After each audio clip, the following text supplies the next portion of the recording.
In this video of Lisbon, we'll discuss how to save money getting around Lisbon if you come here on a cruise, the unique design of the buildings in Lisbon and why, seeing the top tourist attractions inexpensively in Lisbon if you come here on a cruise, famous foods in Lisbon, and public transit versus rideshare apps in Lisbon.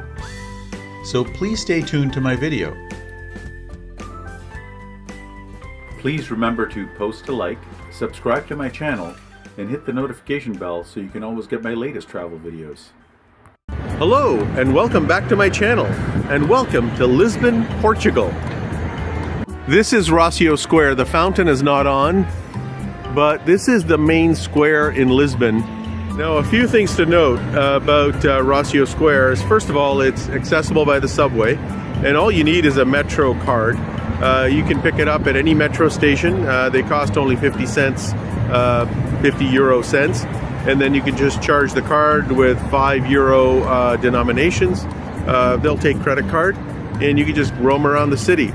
The second thing you'll want to note is that if you come from the airport, there is a metro there, and if you come into a cruise port, there is a metro station very close by. So I know with cruise ships, they ask you to take a tour of some type. You don't need to. You just walk off the cruise ship, and there's a metro station within about 200 meters, and I'll try to show you that on this video. This is the Terreiro de Paco metro station. You can recognize it by this metro sign. And there's a cruise ship in port. I've only walked about 1 minute away from that metro station, and there's the second and third cruise ship in port, as you can clearly see. Now, when you dock in Lisbon, there will be a few options for you. One is you'll get a hop-on, hop-off bus. It'll cost you about 23 to 25 euros. Or you can take a group shuttle bus from the cruise port. That'll take you to different locations.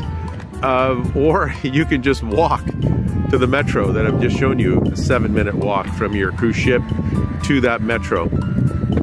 Also, if you just walk away from your cruise ship and walk down this street, and then you walk on to the other side there, you can catch a Bolt or Uber.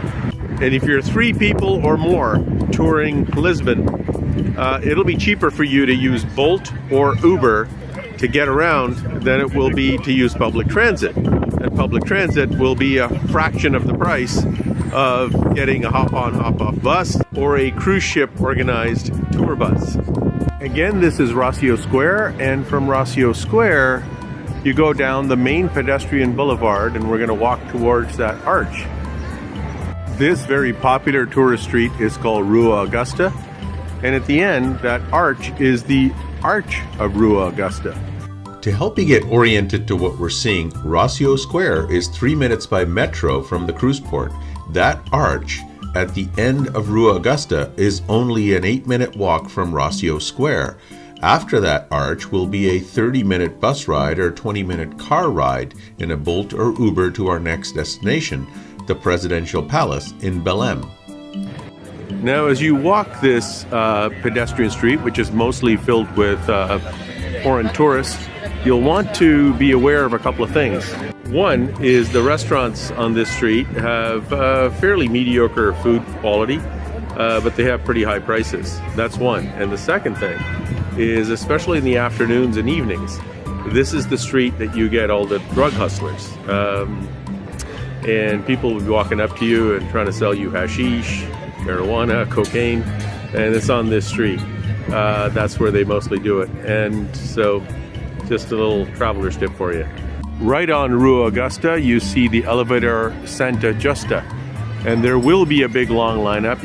I can see it at the bottom there, but that'll take you to the upper town. Now, as you walk anywhere in Lisbon, you'll notice these buildings, and all of the entire city is made with the same design of building. It's called Pombaline architecture. Back in the year 1755, there was a massive earthquake, tsunami, and fire that destroyed the entire city of Lisbon. A famous leader at that time was the Marquês de Pombal, and he hastily rebuilt the city, and he rebuilt it using military style architecture, and that's why all of the buildings in Lisbon looks kind of like military barracks, and that's why the buildings are shaped the way they are. Marquês de Pombal saved the empire, the Portuguese Empire, because Lisbon was basically destroyed, and through his efforts, within a very short period of time, Lisbon was back up on his feet again. This is the National Palace of the President of Portugal. Again, we have just come 30 minutes by bus or 20 minutes by rideshare to this area, which is the most touristy area of Lisbon. Presidential Palace Guards. Close to the palace is the famous Pastéis de Belém. Notice the lineup to get in. Now, the good news is most of that line is there for pickup orders. So if you go through the middle door there, you'll be able to dine in, and the line is much shorter to get in there. Fresh Pastéis de Belém with an espresso. Now, if you're wondering how does the Pastéis de Belém compare to a regular pastéis that you would get at a Portuguese bakery, I can tell you that the Pastéis de Belém is far superior. It's extremely tasty. Now, if you know a little bit about the history, the ancient recipe for the Pastéis de Belém was created by monks at the monastery close by, and they guard it with their lives, so you can't see how the pastéis is made. That's a secret that they have in the kitchen in the back, but it is very good. I would recommend, if you come here, this would be one of your stops. Very close to the Pastéis de Belém is the monastery. There is the Jerónimos Monastery that's close to the Pastéis de Belém. You'll notice that the Jerónimos Monastery is done in a different type of architecture than the Pombaline architecture you find in the center of Lisbon. This is called Manueline architecture. And the Rossio train station that I showed you before also has similar architecture. This is Rossio Station. It's located next to Rossio Square. Notice the Manueline style architecture. As you can also see, there is very long lineup to get in, and if you don't have tickets, it's even a longer line. One traveler's tip I can give you is that this beautiful monastery, which is the Jerónimos Monastery, is a beautiful building, and it is probably a lot more beautiful from the outside than it is from the inside. So my traveler's tip to you is don't bother lining up and try to get tickets. You'll likely be disappointed, especially if you have little kids. Just across from the Jerónimos Monastery is this waterfront area on the Tejo River, the Tagus River. To get to the Riverside Promenade, you'll have to find these pedestrian underpasses that'll take you under the road to the other side. When you get to the other side of the road, you see this huge building shaped like a sail, which is the Maritime History Museum. Inside, the museum is small, but on the outside is an amazing map of the world done in white and pink marble, which shows all of the places in the world which were first colonized by the Portuguese. Very educational. So you see Brazil down there, 1500. Also Newfoundland was settled by the Portuguese in the year 1500.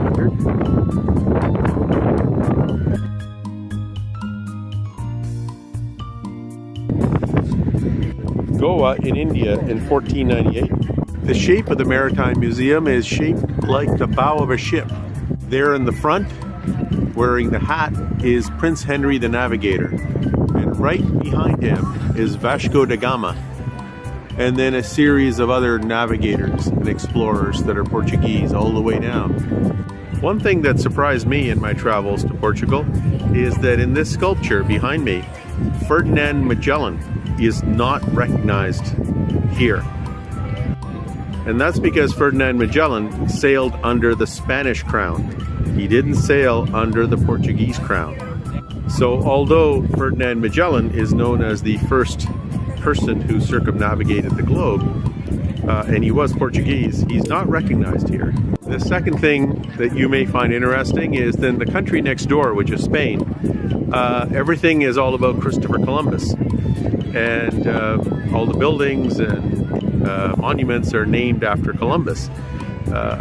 Here in Portugal, it's named after Vasco da Gama, which was the first explorer that from Portugal. As you look at the Maritime Museum along the Lisbon waterfront, you will see this bridge which looks very similar to the Golden Gate Bridge in San Francisco. The two bridges are very similar in design but built 30 years apart, so it wasn't the same bridge architect. The bridge in Lisbon is called the 25th of April Bridge, which commemorates the Portuguese military overthrow of fascism in Portugal in 1974. As you look along the riverfront away from the Maritime Museum, you are met with this lovely waterfront promenade, which stretches for about a mile. On this promenade are several museums and famous buildings to help you learn more about Portuguese history. If you're not feeling like visiting museums, the waterfront offers several unique stores and cafes where you can pick up souvenirs and enjoy a beautiful view. And lots of bike tours. Little souvenir shops, cute little bars, serving typical Portuguese cuisine, as well as Portuguese beer. The Tower of Belém.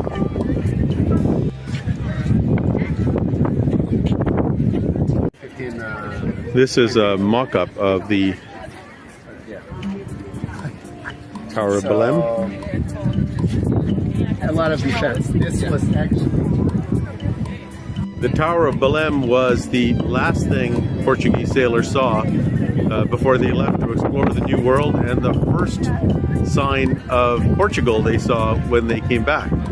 The tower was built around 1514, and it is fortified, and it is a lighthouse as well.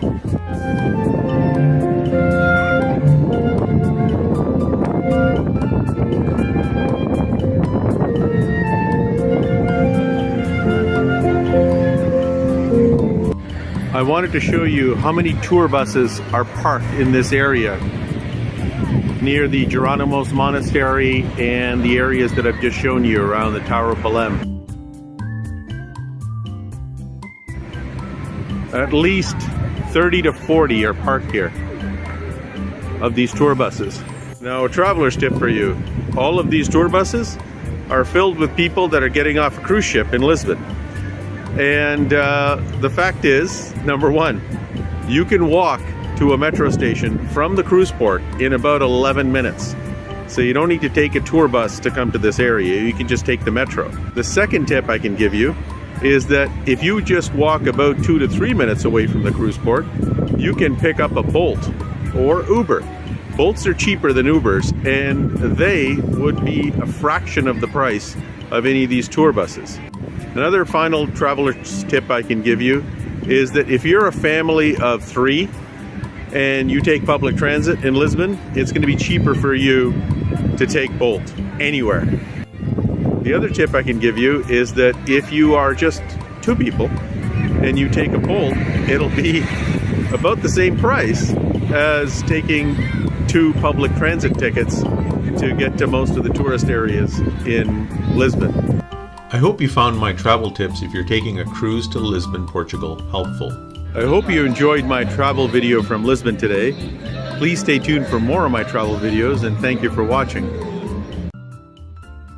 Please subscribe, post a like, and hit the notification bell for future videos.